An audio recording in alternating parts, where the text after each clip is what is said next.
میری تجارت کا یہ اصول رہا کہ میں نے کبھی ادھار نہیں خریدا، نہ کبھی ادھار بیچا، نہ کبھی ادھار خریدا۔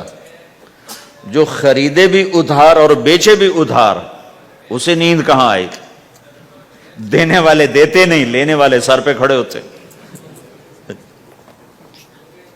انہیں نہ بیوی اچھی لگتی نہ بچے اچھے لگتے، وہ گھر میں بیٹھ کے بھی گھر میں نہیں ہوتے۔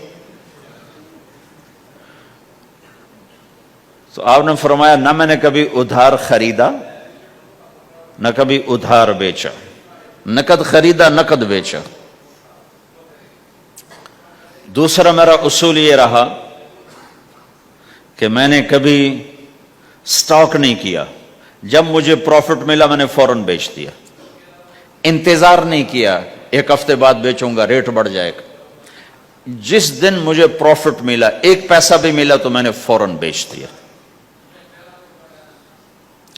تیسرا اصول یہ تھا کہ میرے سودے میں کوئی کمی یا عیب ہوتا تو میں اسے چھپاتا نہیں تھا، ظاہر کرتا تھا، اس میں یہ کمی ہے بھائی، لینا تو لے لو، نہیں لینا تو چھوڑ دو۔ تو ہماری تو تجارت بھی جنت کا راستہ ہے۔ مدینے کے لوگ ذمہ دارا کرتے تھے، مکہ کے لوگ تجارت کرتے تھے، ان کی زراعت اور تجارت دین کے پھیلنے کا ذریعہ بن گئے۔ عبد الرحمن بن عوف رضی اللہ عنہ کا مال اللہ کے دین کے کام آیا، عثمان رضی اللہ عنہ کا مال اللہ کے دین کے کام آیا۔ جنگ تبوک میں 10,000 آدمیوں کا سامان حضرت عثمان اکیلے نے دیا۔ 30,000 کا لشکر تھا تو 1/3 10,000 کا سارا سامان عثمان رضی اللہ عنہ نے اپنے گھر سے دیا۔ اور وہ پیسے دینار لا کے پیش کیے نا، تو اللہ کے نبی وہ دینار لے کر یوں کر رہے تھے، ایسے ایسے، اور کر رہے تھے ما علی عثمان اللہ یعمل بعد عثمان، آج کے بعد تو کچھ نہ کر، جنت واجب ہو گئی تیرے پہ۔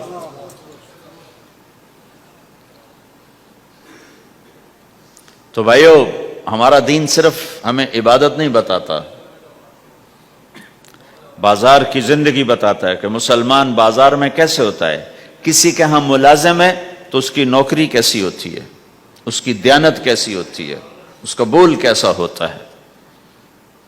وہ پیسے پہ قربان نہیں ہوتا، وہ پیسے کو ایمان پہ قربان کرتا ہے۔ تو آپ کی تجارت بھی دین کے پھیلنے کا ذریعہ بنے گی۔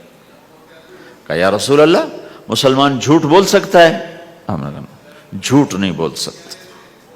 آپ نے فرمایا میں اپنے امت میں ہر عیب کی توقع رکھتا ہوں کہ میرا امتی ہر گناہ کر سکتا ہے لیکن 2 کام نہیں کر سکے گا اگر وہ میرا امتی ہے، ایک جھوٹ کبھی نہیں بولے گا، ایک دھوکہ کبھی نہیں دے گا۔ اور یہ دونوں کام ہمارے پورے عروج پر ہیں۔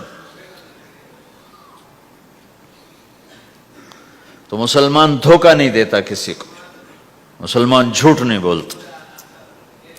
تو اللہ کے نبی نے یہ نہیں فرمایا جو نماز نہیں پڑھتا وہ میرے سے، وہ مجھ سے نہیں ہے، میری امت میں سے نہیں، جو روزہ نہیں رکھتا میری امت میں سے نہیں ہے، زکوٰۃ نہیں دیتا میری امت میں سے، یہ نہیں کہا۔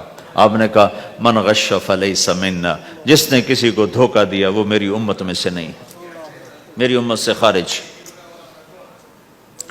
تو آپ کی تجارت پاناما میں ایسی تجارت ہو کہ وہ اسلام کا بولتا ثبوت بن جائے۔ آپ کی جاب ہے تو ایسی ہو کہ اسلام کی پورا انڈونیشیا جو مسلمان ہوا ہے، مسلمان تاجروں کی تجارت سے مسلمان ہوا۔ ملائیشیا، انڈونیشیا، فلپائن، ان علاقوں میں جتنا اسلام پھیلا ہے یہ تاجروں کی محنت سے پھیلا ہے۔ کہاں کے تاجر؟ یمن کے عرب تاجر، ان کے عالی اخلاق، ان کا سچا بول، ان کا صحیح ترازو، اس نے لوگوں کے قلوب کو پھیر دیا کہ یہ پیسے کے غلام نہیں ہیں۔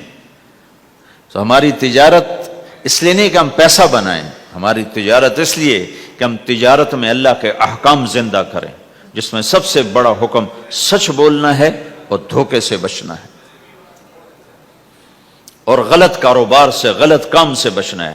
صرف ہم پیسہ نہیں کماتے، ہم اللہ کا امر دیکھتے ہیں کہ اگر میرے اللہ کے حکم کے مطابق ہے تو ٹھیک، اگر اس کے مطابق ہم چھوڑ دیں تو بھائیو اپنی پہچان کرواؤ سچائی کے ساتھ، دیانت کے ساتھ، دھوکے سے بچتے ہوئے۔ ایک تاجر مجھے بڑے فخر سے بتا رہا، فیصل آباد کی بات، کہ جی میں صبح صبح قرآن پڑھ رہا تھا دکان پہ بیٹھا ہوا، کپڑے کا تاجر، تو ایک گاہک آ گیا، کہا جی آپ قرآن پڑھ رہے ہو، بھلے آدمی لگتے ہو، تو میں نے بیٹی کے جہیز کے لیے کپڑا خریدنا ہے، تو میں نے کہا آپ سے خرید لیتا ہوں۔ تو وہ پھر ہنس کے کہنا جی میں نے 16 روپے میٹر والا کپڑا 48 روپے میٹر میں بیچ دیا۔ میں نے کہا واہ بھائی واہ، قرآن کی قیمت بڑی تھوڑی لگائی تو۔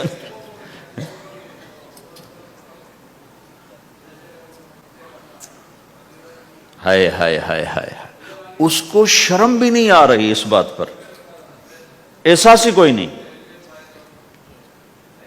کہ اس نے قرآن پڑھتے دیکھ کر اعتماد کیا، اور اس نے قرآن سے ہی اس کو دھوکہ دیا کہ پورے بازار میں 16 روپے گز ہے وہ کپڑا، وہ 48 روپے اس کو بیچ رہا ہے۔ اگر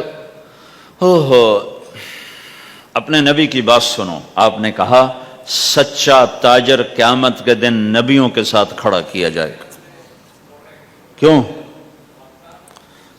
کہ ہر موقع پہ جھوٹ بولا جا سکتا ہے، پروفٹ کمایا جا سکتا ہے، دھوکہ دیا جا سکتا ہے، فراڈ کیا جا سکتا ہے، اور اس سے بچتا ہے بچتا ہے بچتا ہے بچتا ہے، نہ اپنوں کو دھوکہ دیتا ہے نہ غیروں کو دھوکہ دیتا ہے۔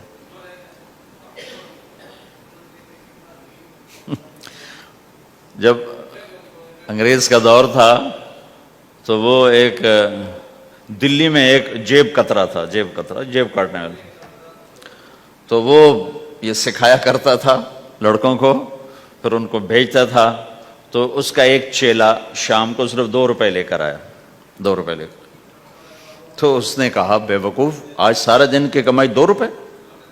کہا استاد آج بہت بڑا مال مارا تھا، لیکن میں نے دیکھا تو وہ ایک گورا تھا، انگریز تھا، تو مجھے خیال آیا اگر قیامت کے دن عیسیٰ علیہ السلام نے میرے نبی کو گلہ دے دیا کہ تیرے امتی نے میرے امتی کی جیب کاٹی تھی، تو میں اپنے نبی کو کیا جواب دوں گا؟ تو میں نے جا کر اس کو واپس کر دیا، ابھی اپنے کے کھسکا کے لایا ہوں 2 روپے۔ تو پچھلے زمانے کے تو چور بھی ایسے خوددار ہوتے تھے، اب تو نمازی ایسے غیرت کہاں پھینک کے آ گئے ہیں، ماتھے پہ محراب ہوتا ہے اور دھوکے میں سب سے اول ہوتا ہے۔